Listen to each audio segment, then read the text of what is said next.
कोलकाता का RG Kar medical college rape murder case, जो केवल एक आपराधिक घटना नहीं थी बल्कि इसने पूरे देश की अंतरात्मा को झकझोर कर रख दिया था। हालिया चुनाव में भारतीय जनता पार्टी ने इस गहरे दर्द और जनाक्रोश को अपना सबसे बड़ा चुनावी मुद्दा बनाया। पार्टी ने इस लड़ाई को नैतिक चेहरा देने के लिए पीड़िता की मां रत्ना देवनाथ को पनिहाटी विधानसभा सीट से टिकट दिया। जनता ने भी भावुकता और न्याय की उम्मीद में उन्हें भारी मतों से जिताकर विधायक बना दिया। सियासत का मकसद तो पूरा हो गया, लेकिन असली सवाल आज भी वहीं खड़ा है जहां पहले दिन था।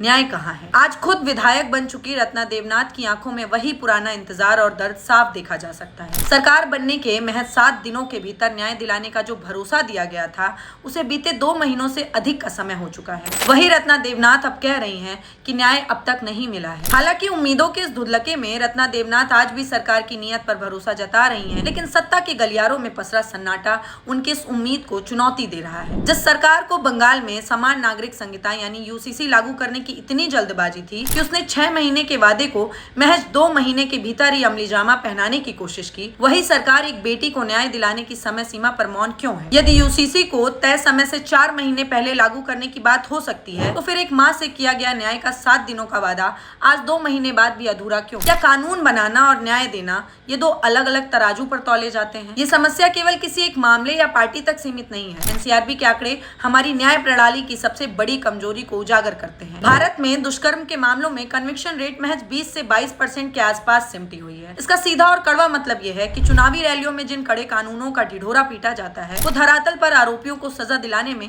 पूरी तरह नाकाम साबित हो रहे हैं।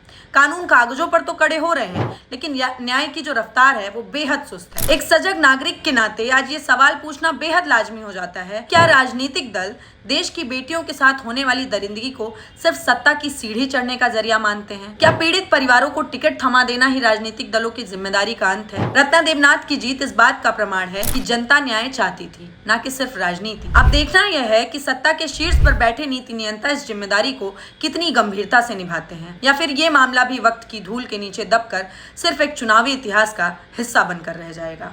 आपकी जो भी राय है आप कमेंट बॉक्स में जरूर बताइएगा और हमें फॉलो करना, सब्सक्राइब करना मत भूलिएगा।